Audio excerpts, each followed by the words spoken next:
गुरु प्यारी साध संगत जी, आप सभी को प्यार भरी राधा स्वामी जी। अगर आप हमारे रूहानी साखियाँ चैनल पर नए हैं तो हमारे इस चैनल को लाइक व सब्सक्राइब करना ना भूलें जी। आज जो हम आपको साखी सुनाने जा रहे हैं वह साखी मास्टर पूरन जी की है। ऐसे ही नहीं, मास्टर पूरन जी का इतना नाम है, ऐसे लोग उसकी इतनी महिमा क्यों करते हैं? उनके अंदर मालिक ने कोई अलग ही सारे जीवों से एक गुण, एक खासियत रखी हुई थी। तो बाबा जी का ड्राइवर है मलकीत सिंह। एक बार वो घूमते घूमते दिन में टाइल फैक्ट्री में चला गया। तो संगत उसको जानती थी कि ये बाबा जी के पार्टी है।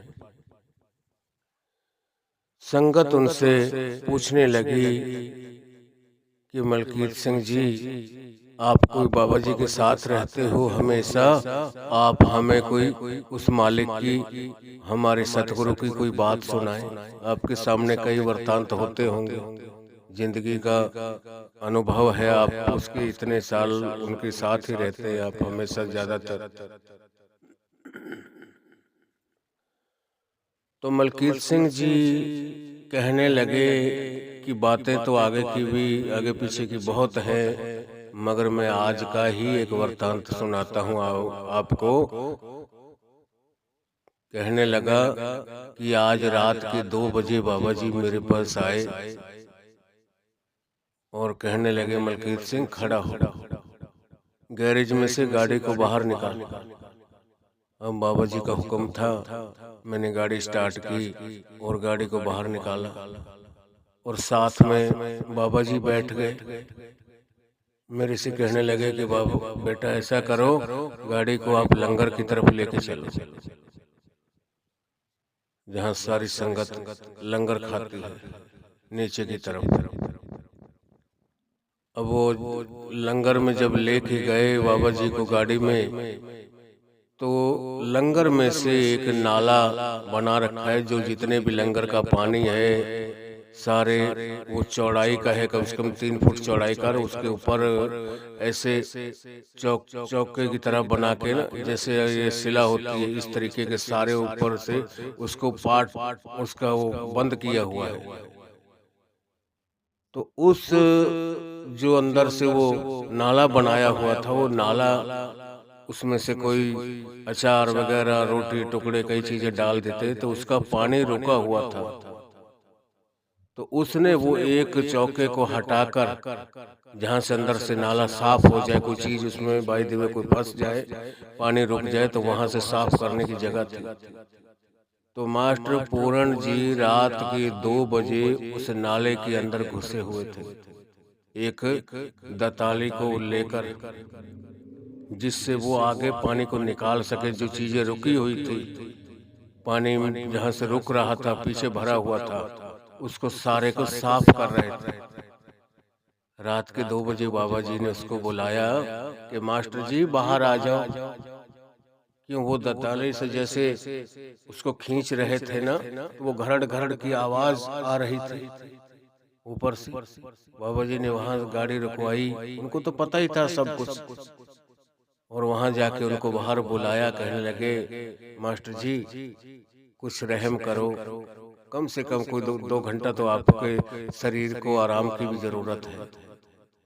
आप 24 घंटे जब भी आपको देखते हैं, ना दिन को रुकते हो, ना रात को रुकते हो, कम से कम कोई इस शरीर को 2 घंटा तो आराम दिया करो। हर वक्त आप अंतर से भजन सुमरन से जुड़े रहते हो, एक पल भी आपका ख्याल और कहीं नहीं जाता, और बाहरी सेवा में भी आप भरपूर रहते हो, हर वक्त उसमें लीन रहते हो। एक पल भी, एक घड़ी भी नहीं ऐसा गंवाना चाहते कि मैं आराम से बैठ जाऊं, सुख शांति से। उसकी एक सोच थी कि इस शरीर से जितना काम ले लूं उतना अच्छा है, जितनी इस शरीर से सेवा हो जाए उतनी अच्छी है। पता नहीं ये शरीर रूपी गाड़ी हमारी कब खड़ी हो जाए, कहाँ रुक जाए, इसका कोई पता नहीं। आज हम सेवा नहीं करते हैं और हमारे कर्मों के मुताबिक हमें कोई बीमारी लग जाए या कुछ हम अपने चारपाई पे हम बेड पे आ जाए, हमें उस वक्त अंदर से बड़ा दुख होता है। हमें एक तड़प होती है कि मालिक अगर हमें भी आप सही सलामत रखते तो आज इस सेवा में हमारा भी मन है कि इस सेवा को हम भी करें जैसे सारी साथ संगत कर रही है। हमें हर वक्त सोचना चाहिए कि सेवा के बगैर कोई गति नहीं। हमारे कर्म दो तरीके से कटते हैं, एक तो बाहरी सेवा से और बाकी भजन सुमरन से। असल कर्म बाहरी सेवा से तो क्या होता है, हमारे मन का जो झुकाव बनता है, हमारा मन भजन सुमरन करने के लिए तैयार होता है। असल सेवा तो वो मालिक के भजन सुमरन की है, शब्द की कमाई की है। और हमारे कर्म सिर्फ हम जब तक शब्द की कमाई नहीं करते, शब्द में वो ताकत है कि हमारे कर्मों की रेखा को वो मिटा सकते हैं, उनको खत्म कर सकते हैं। हर सुख दुख हमारे कर्मों के मुताबिक आता है।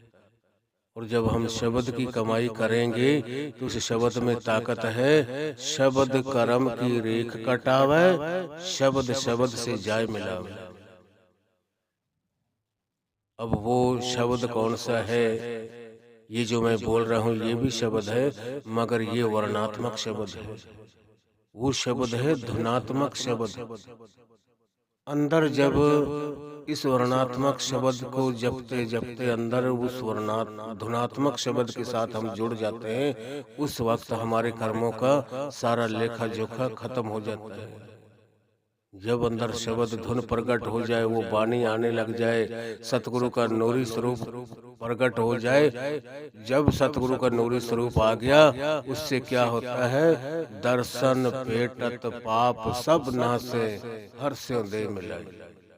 कि उन दर्शनों के अंदर इतनी ताकत होती है, इतना प्रेम प्यार, इतना मनमोहक वो स्वरूप होता है। फिर वो जीव कैसी भी कितनी भी सुंदर इस धरती की कोई चीज उसके सामने आ जाए, उसका मन कभी नहीं डिगता।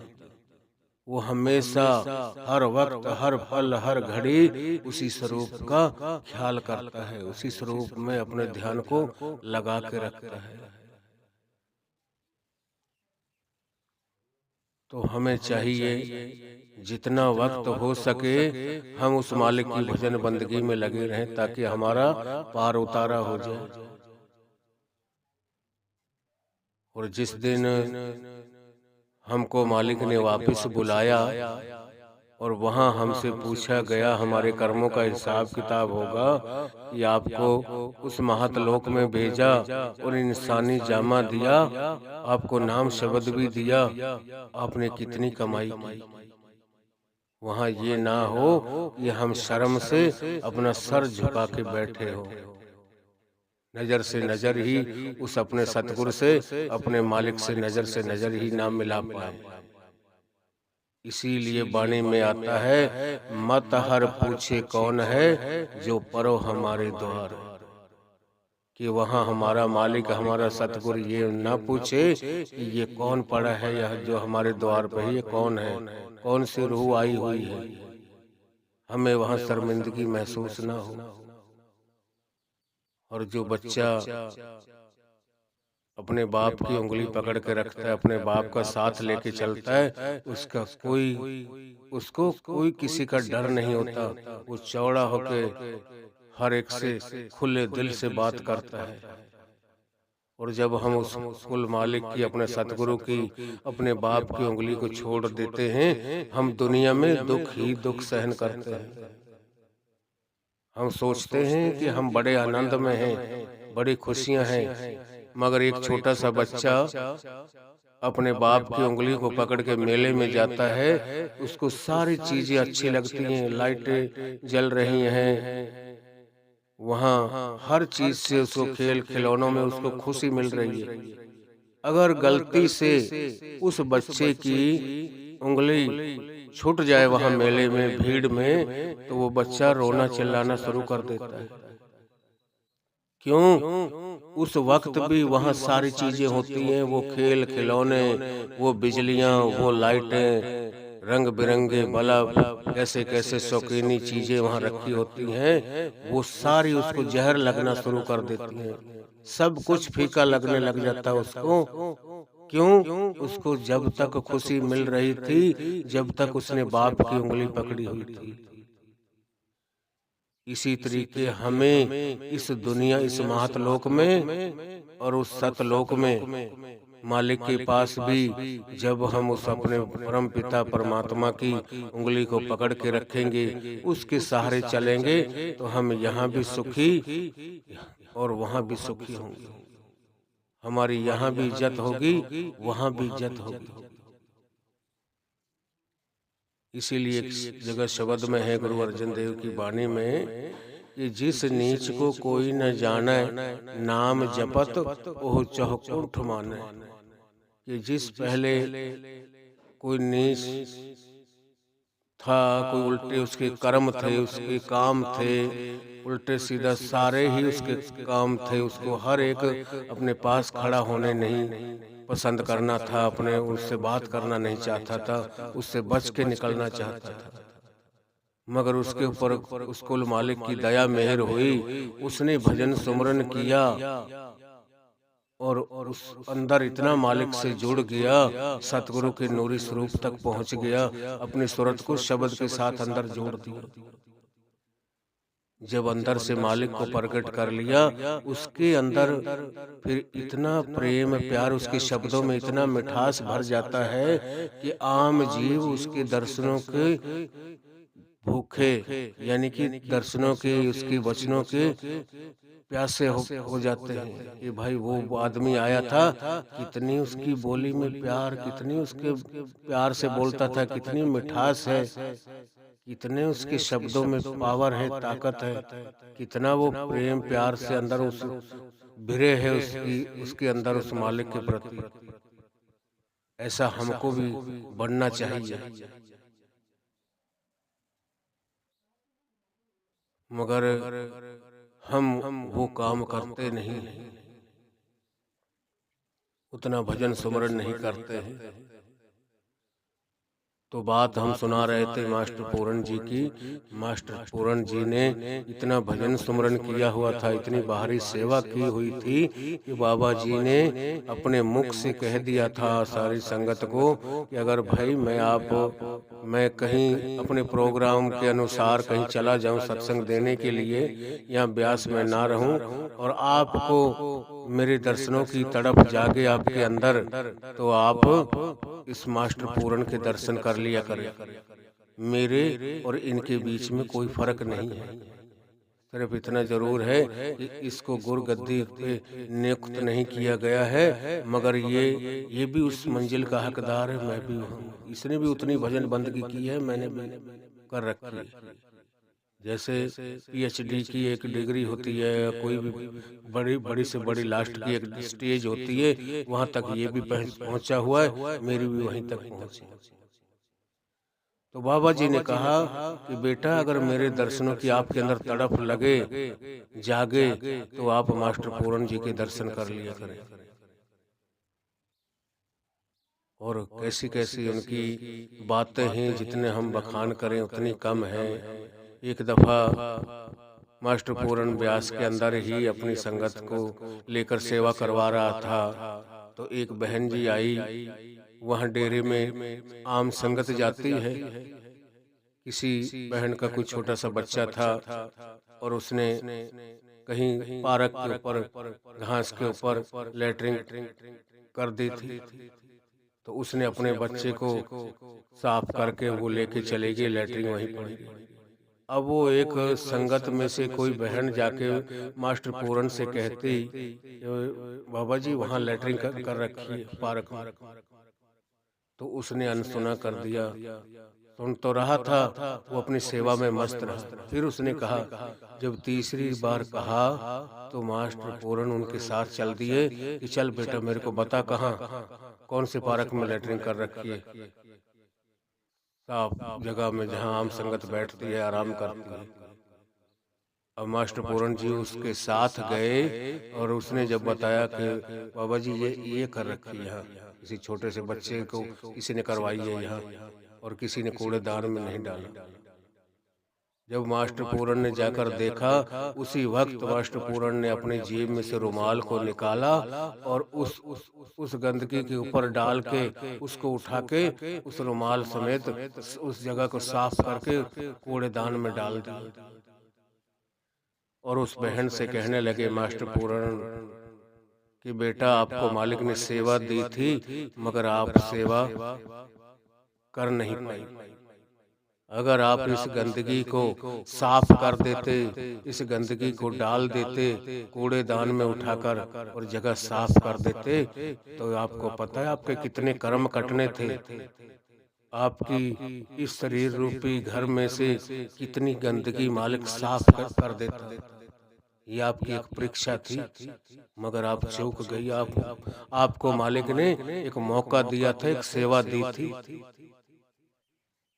उस वक्त उसको अपने मन में बड़ा धक्का लगा, बड़े चोट पहुंची कि मेरे मालिक, मेरे सतगुरु, ये सेवा मैंने ही कर देनी थी, मुझे ही कर देनी थी। मैं मास्टर पूरन जी से बार बार जाके कहती रही और वो आए, उन्होंने अपनी जेब में से रुमाल निकाला और उस टॉयलेट जो कर रखी थी, लेटरिन की हुई थी छोटे से बच्चे की, उसके ऊपर रुमाल को डाल के और अपने हाथ से उठाकर उस जगह को साफ करके और वो कूड़ेदान के जो ड्रम पड़े होते उनमें डाल दिया। उस वक्त मास्टर पूरन जी ने कहा कि बेटा इस गंदगी को अगर आप साफ कर देते तो मालिक आपके अंदर की जो गंदगी है, जो मैल है कर्मों की, पता नहीं कितनी साफ कर देते वो आज। मगर आपसे वो मौका निकल गया, आपने अपनी सेवा छोड़ दी, सेवा नहीं की आपने। कितने कितने उदाहरण हैं उनकी, कितनी कितनी बातें हैं। जब मास्टर पूरन जी ने चोला छोड़ा, अपना शरीर त्यागा, उस वक्त बाबा जी सिंगापुर में थे। जब बाबा जी के पास फोन गया कि बाबा जी आपका जो एक दूसरा रूप था मास्टर पूरन जी, वो मालिक के घर चले गए, उन्होंने शरीर त्याग दिया है। और उसने अपने शरीर को जो अंगदान होता है, अपने पूरी बॉडी को अंगदान में दिया हुआ है कि भाई मेरे इस शरीर छोड़ जाने के बाद में मेरी आंखें, मेरे कोई किडनी या कोई भी चीज जो मैं किसी को जरूरत हो, जो काम में आती हो किसी के, किसी और भाई के, वो मेरे में से सब कुछ निकाल ले। तो ये बात जब बाबा जी से पूछी गई, बाबा जी सिंगापुर में थे, तो बाबा जी ने आगे से जवाब दिया कि बेटा उसके अंदर कुछ है ही नहीं, वो तो खाली एक डिब्बा है, एक डिब्बे के समान वो तो चल रहा था। उससे तो एक सेवा लेनी थी इतने दिन, और उसने तो जो कुछ देना था काफी दिन पहले ही सब कुछ दे चुका था अपना। उसके अंदर कुछ नहीं है, ना कोई किडनी है, ना कोई गुर्दा है, ना कोई उसके जितना जितना सामान जरूरत था, उसकी इच्छा थी, किसी को देना चाहता था, उसने तो जिस जिसको देना था वो दे रखा है और उनके अंदर वो चीजें काम कर रही हैं। अब ये बात बड़े हैरान कर देने वाली है। लोग सोचते हैं कि अरे वो चल भी रहा था, अरे वो कुल मालिक था। बाबा जी तो एक पत्थर से सेवा ले सकते हैं, जो एक आम सड़कों के या पहाड़ों के बीच में पड़े हैं। बाबा जी के आगे तो हर चीज उनके नमस्कार करती है, उनके चरणों में झुकती है। एक बार किसी बच्चे ने सवाल जवाब किया बाबा से कि बाबा जी, अगर आपके इतने सेवादार हैं, मान लो कि आप किसी विजिट के अंदर किसी प्रोग्राम में ये सारे यूनियन कर लें, फिर आप संगत को कैसे संभालोगे? तो बाबा जी कहने लगे, बेटा नहीं, मेरी ऐसी संगत नहीं है जो यूनियन कर लेगी, जो अपनी सेवा को छोड़ देगी, बैठ जाएगी, या उसके बदले कुछ मांग अपनी रखेगी, अपनी कोई डिमांड रखेगी। ऐसी मेरी संगत नहीं है। मेरी संगत तो इतनी है कि मैं जहाँ खड़ा कर दूंगा, जहाँ इसको खड़ा करेंगे। आज हमारी सत्संग पंडाल में लगती है, फिर भी हम आगे बैठने की वो करते हैं। वो भी बेचारे हैं जो 5-5, 10-10 किलोमीटर दूर खड़े होते हैं, ट्रैफिक में सेवा होती जी। उनको ना बाबा जी का सत्संग मिलता है, ना दर्शन मिलते हैं, नहीं कुछ नहीं होता। वो भी अपने कितने प्रेम प्यार से सेवा कर रहे होते हैं। मालिक उनके अंदर भी बसता है। और हम जो नजदीक बैठने की कोशिश करते हैं, नजदीक वालों को बाद में मिलता है।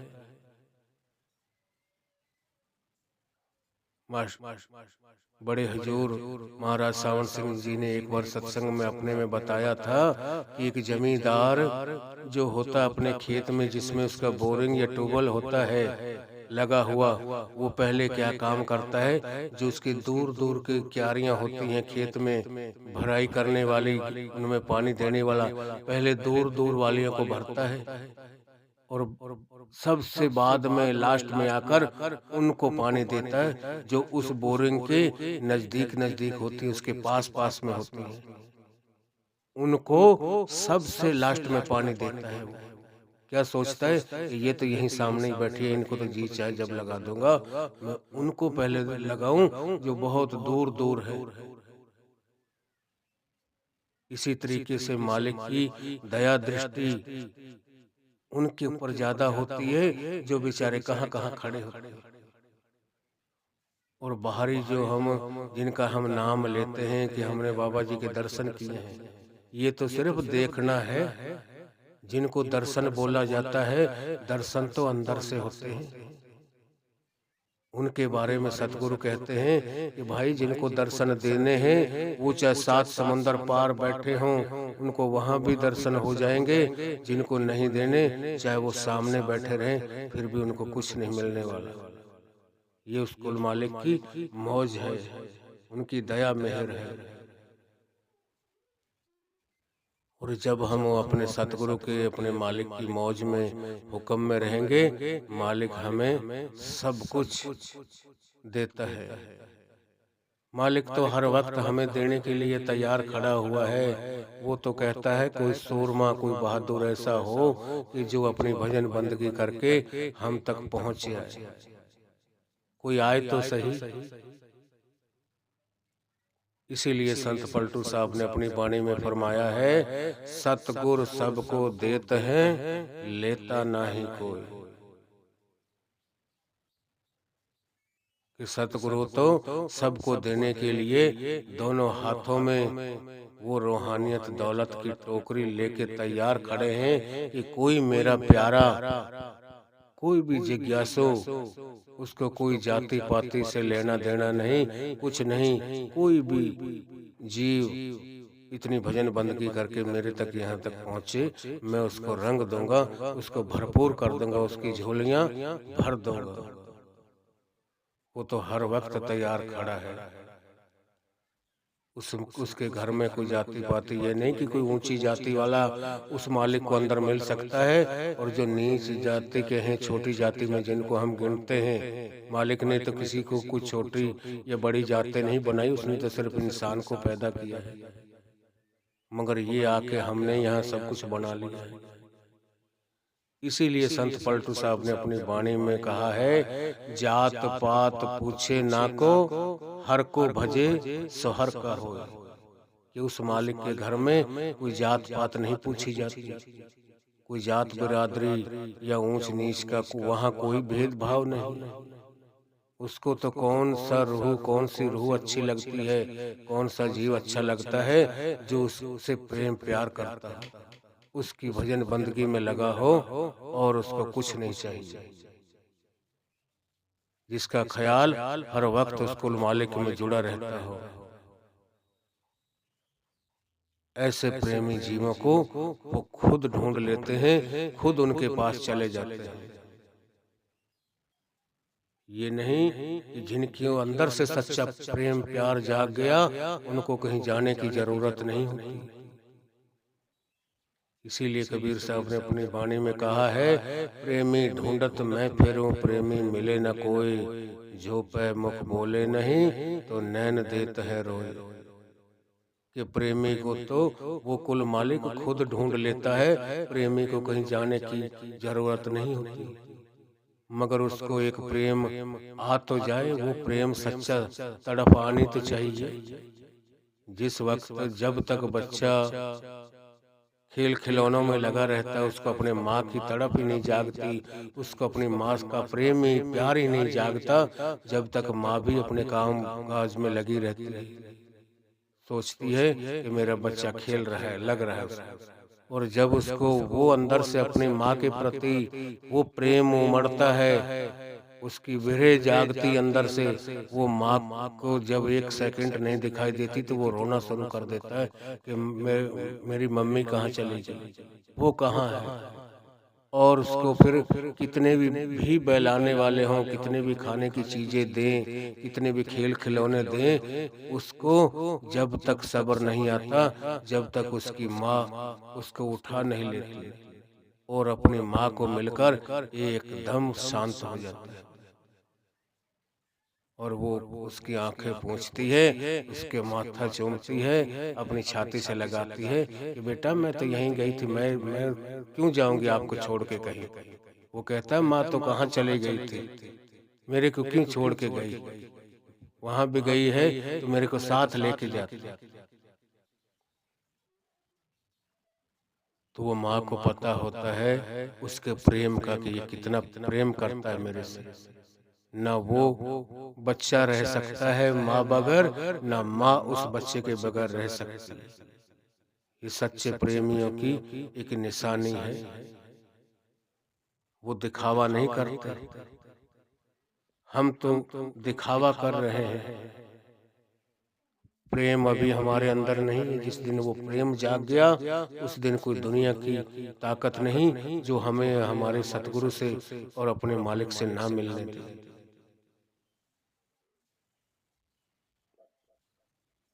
इसीलिए 10वें गुरु गोविंद सिंह ने अपनी वाणी में फरमाया है कि साच कहूँ सुन ले हो सभी, जिन प्रेम कियो तिन ही प्रभ पायो।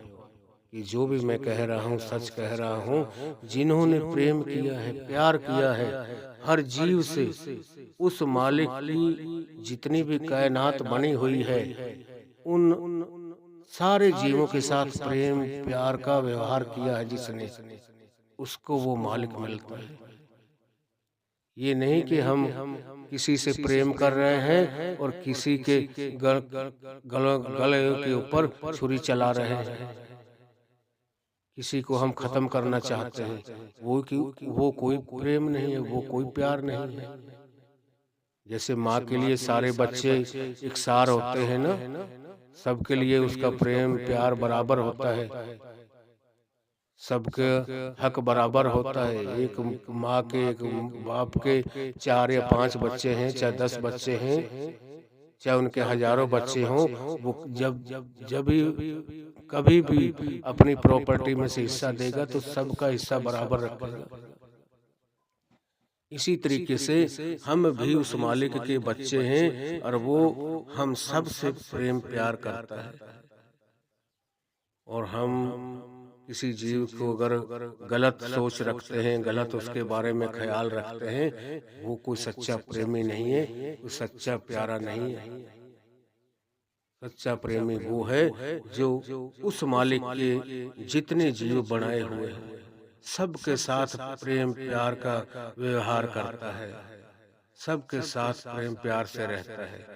वो ही सच्चा मालिक का प्यारा है। तो हमें भी चाहिए अपने मालिक के, अपने सतगुरुओं के असूलों के ऊपर चलें, उनके वचनों के ऊपर चलें, ताकि हमारी भी, हमारा सतगुरु हमारी भजन बंदगी की लाज रखे। हमारा परमार्थ भी बनाता है हमारा सतगुरु, हमारा स्वार्थ भी बनाता है। राधा स्वामी जी।